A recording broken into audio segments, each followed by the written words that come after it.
ശേഷം ഫോറിൻ ടൂറിസ്റ്റുകളുടെ വളർച്ച പഴയ സ്ഥിതിയിലേക്ക് എത്തിയിട്ടില്ല. നമ്മുടെ രാജ്യത്തും അത് എത്തിയിട്ടില്ല. നമ്മുടെ സംസ്ഥാനം പഴയ നമ്പറിലേക്ക് വലിയ നിലയിലെത്തുന്നു. നാഷണൽ ആവറേജിനേക്കാൾ നല്ല മുന്നേറ്റം നമ്മുടെ സംസ്ഥാനത്തെ ഫോറിൻ ടൂറിസ്റ്റുകളുടെ ശരാശരി പൊതുവെ കാണാൻ സാധിക്കുന്നുണ്ട്. എന്നാൽ ഇടുക്കി ജില്ലയ്ക്ക് ഒരു പ്രത്യേകത, വിദേശ സഞ്ചാരികളുടെ എണ്ണത്തിൽ കോവിഡിന് മുമ്പുള്ള കാലത്തേക്കാളും വർധനവുള്ള ഒരു ജില്ലയാണ് ഇടുക്കി ജില്ല. അതായത് വേൾഡ് ട്രെൻഡിൽ നിന്നും മാറി സഞ്ചരിക്കുകയാണ് ഇടുക്കി. 88.12% വർധനമാണ്. ഇപ്പൊ Munnar has the record number of foreign tourist. അപ്പൊ അത് ഒരു ആഫ്റ്റർ പോസ്റ്റ് കോവിഡ് ട്രെൻഡ് ഒരു വലിയ മാറ്റമായിട്ട് നമുക്ക് കാണാൻ വേണ്ടി പറ്റുന്ന കാര്യമാണ് ഇടുക്കി ജില്ലയുടെ കാര്യം. അതുകൊണ്ട് എന്തുകൊണ്ടും ഈ സെമിനാർ സംഘടിപ്പിക്കപ്പെടേണ്ടത് ഇടുക്കി ജില്ലയിലാണ്. ആഭ്യന്തര സഞ്ചാരികളുടെ കാര്യത്തിൽ 153.78% വർധനവും ഇടുക്കിയിൽ സാധ്യമായി. ഇപ്പൊ വളരെ പ്രാധാന്യമാണ് ഈ സെമിനാറിനുള്ളത്. വളർന്നു വരുന്ന ഡെസ്റ്റിനേഷൻ എന്ന നിലയിലും ബഹുമാനപ്പെട്ട ധനകാര്യ വകുപ്പ് മന്ത്രി ഇവിടെ കുട്ടിക്കാനത്തെ കുറിച്ച് ചൂണ്ടിക്കാട്ടി. ഈ സെമിനാർ അവിടെ സംഘടിപ്പിക്കുന്നത് ഈ ഡെസ്റ്റിനേഷനും ഏറെ ഗുണകരമാകുമെന്ന് ഞാൻ ഉറച്ചു വിശ്വസിക്കുകയാണ്. ഈ കോളേജിൽ ഈ സെമിനാർ സംഘടിപ്പിക്കുന്നതിനിടയാക്കിയ സാഹചര്യം ഇതാണ്. മനോഹരമായ ക്യാമ്പസാണ്. ഈ ക്യാമ്പസിൽ ടൂറിസം സെമിനാർ സംഘടിപ്പിക്കാമെന്ന നിർദ്ദേശം ഉയർന്നു വന്നപ്പോൾ വളരെ സന്തോഷത്തോടു കൂടിയാണ് കോളേജ് മാനേജ്മെന്റ് ഇതിനോട് പ്രതികരിച്ചത്. വളരെ പോസിറ്റീവ് അപ്രോച്ചാണ്. ടൂറിസം വകുപ്പിന്റെ സെമിനാറിന് ഹോൾ അനുവദിക്കുക മാത്രമല്ല, സെമിനാറിനെ ഏറ്റെടുക്കുകയാണ് കുട്ടിക്കാനം മരിയൻ കോളേജ് ചെയ്തിട്ടുള്ളത്. ഈ സെമിനാറിന് എല്ലാ തരത്തിലും സഹകരണം നൽകുന്ന കോളേജിന് നേതൃത്വം നൽകുന്ന Kanjirappally bishop Mar Jose Pulickal, college manager father 45,053 crore രൂപയിലെത്തിയതും record നേട്ടമായി.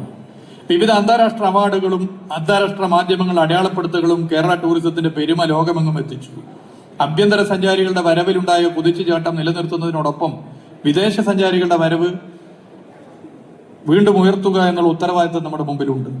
പദ്ധതികൾ, മാർക്കറ്റിംഗ് തന്ത്രങ്ങൾ, വിജയസൂചികകൾ. നയരേഖ ചൂണ്ടിക്കാട്ടുന്നു, കോവിഡിന് ശേഷം ഒരു പ്രമുഖ ആഗോള ടൂറിസം കേന്ദ്രം എന്ന നിലയിൽ കേരളത്തിന്റെ സ്ഥാനം ശക്തിപ്പെടുത്തുന്നതിനായി നിരവധി പദ്ധതികളാണ് നടപ്പിലാക്കിയത്. സുസ്ഥിര വികസനം, അടിസ്ഥാന സൗകര്യ വികസനം, അനുഭവേദ്യ ടൂറിസം, നൂതന സംരംഭങ്ങൾ, നവീനമായ ഉൽപ്പന്നങ്ങൾ, കാലാനുസൃതമായ മാർക്കറ്റിംഗ് തന്ത്രങ്ങൾ, നിക്ഷേപ സൗഹൃദ അന്തരീക്ഷം എന്നിവയിലാണ് കേന്ദ്രീകരിക്കപ്പെട്ടിട്ടുള്ളത്. അത് ഞാൻ കൂടുതൽ വിശദീകരിക്കുന്നില്ല, ഇവിടെ നിങ്ങൾക്കറിയാവുന്ന കാര്യമാണ്. ഇതിന്റെ ഭാഗമായി ലോകോത്തര ഡെസ്റ്റിനേഷനുകളെ സജ്ജമാക്കുന്ന പദ്ധതി നടപ്പിലാക്കി. ഡിസൈൻ പോളിസി, അനുബന്ധ പ്രവർത്തനങ്ങൾ, സിനിമ ടൂറിസം, നൂതന അഡ്വഞ്ചർ ടൂറിസം പദ്ധതികൾ, ഡെസ്റ്റിനേഷൻ ചാലഞ്ച്, പൈതൃക ടൂറിസം പദ്ധതികളുടെ വ്യാപനം, caravan, heli, cruise tourism, biodiversity, literary circuit തുടങ്ങിയ പദ്ധതികൾ ഈ കാലയളവിൽ അന്തർദേശീയ ശ്രദ്ധ നേടി.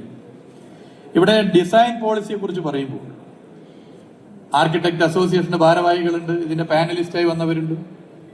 ഡിസൈൻ പോളിസി വർക്ക്ഷോപ്പ് അത് പൂർണ്ണമായും നടപ്പിലാക്കാനായിട്ടില്ല. അതിന്റെ തീരുമാനങ്ങൾ, ഒരുപാട് കാര്യങ്ങൾ നമ്മൾ ചെയ്തു.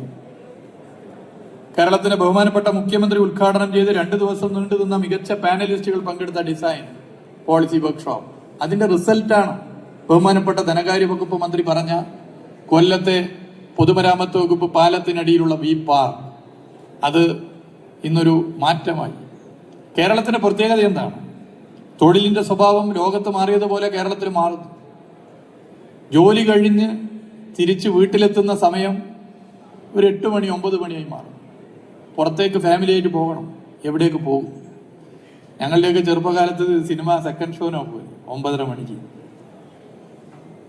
ഞാൻ പലപ്പോഴും പറയാറുണ്ട്, ശനിയാഴ്ച ദിവസം സ്കൂളിൽ പഠിക്കുമ്പോൾ ശനിയാഴ്ച ദിവസം പാപ്പ